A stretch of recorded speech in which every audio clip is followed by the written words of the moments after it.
Hellebores, winter's deadly bloom. Welcome to Pete's world of poisonous plants, where winter flowers smile sweetly while your heart quietly skips a beat. Today we're talking about hellebores, the darlings of shady borders and medieval medicine cabinets.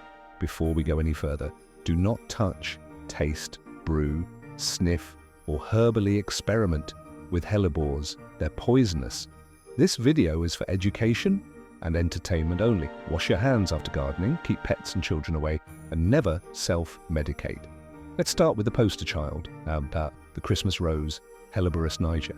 Despite its name, it's not a rose at all. It's a proud member of the buttercup family, Ranunculaceae. Those porcelain white, bowl-shaped blooms appear right through winter, which is why gardeners adore them. But that family comes with baggage, a knack for producing potent natural toxins. Inside every hellebore is a cocktail of cardiac glycosides, mainly helleborine and helleborin, along with irritant compounds that activate when the plant is damaged. In simple terms, they can upset your stomach, burn your skin, and if swallowed, interfere with your heart's electrical rhythm. The roots are the strongest part, and in large enough doses, they can stop the heart entirely. That's the wicked irony. Hellebores are among Britain's most popular garden plants. Yet many people have no idea they're poisonous. Gloves on, folks, especially when pruning or dividing those clumps. There isn't just one hellebore, there's a whole poisonous bouquet. Helleborus niger, the classic Christmas rose, low clumps, dark leathery leaves, white flowers that blush pink with age. Helleborus exhybridus, the Lenten rose group, an explosion of colour from plum-speckled to near black.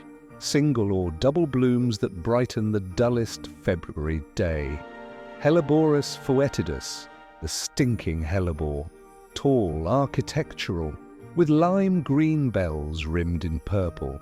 Crush its leaves and you'll find out how it earned its name. Some say it smells like compost, others like cannabis. That's because they share similar terpenes, giving both their skunky, grassy edge.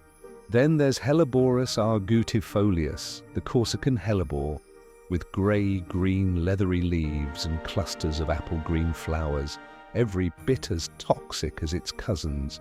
Now, hellebores have a dark medical past. In ancient Greece, black hellebore, that's Helleborus niger, was used to purge madness and melancholy. Patients often didn't live long enough to say whether it worked. In fact, around 585 BC, Greek forces reportedly poisoned an enemy city's water supply with hellebore, one of the earliest recorded cases of botanical chemical warfare. Later in history, powdered hellebore root was used to expel intestinal worms, including tapeworms. It certainly worked by violently purging everything else inside you too. Do not try this ancient remedy at home. The difference between dose and death is razor thin. The toxins inside hellebores interfere with the sodium-potassium pump in heart muscle cells, similar to the drug digoxin, which can strengthen contractions but also throw the heart into chaos.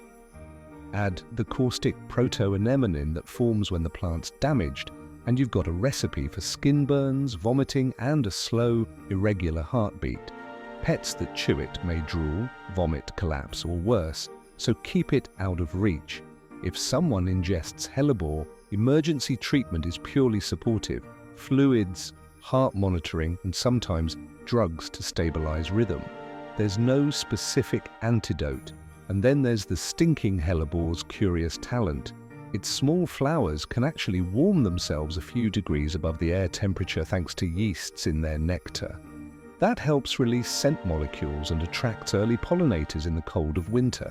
Nature's little furnace, and perhaps why some noses catch that pungent, almost herbal tang. A few quick safety tips for the gardeners. Always wear gloves when cutting back old hellebore leaves or dividing plants. Don't touch your eyes or mouth afterward. Wash your hands and tools thoroughly. And never let pets or children chew the flowers or leaves, no matter how pretty they look. Most hellebore poisonings come from the root or concentrated preparations, and confusion with white hellebore, that's actually Veratrum species, has caused some dreadful historic accidents. Either way, both can cause vomiting, slowed heart rate, and dangerously low blood pressure. Despite all this, hellebores remain one of the most beloved plants for bringing life to a winter garden. They thrive in part shade, humus-rich soil, and reward careful gardeners with decades of beauty. Just respect them, because beneath that angelic bloom lies a devilish secret. If you've enjoyed this stroll along the fine line between medicine and murder, hit like, subscribe, and ring the bell. I post weekly deep dives into plants that look heavenly but act hellish. And if you ever visit Northumberland, you might just find me guiding in the world-famous poison garden at the Alnwick Garden. This channel, though, is entirely my own. All opinions, research, and information here are my responsibility alone. Stay curious, stay safe, and keep your hellebores in the soil, not the soup.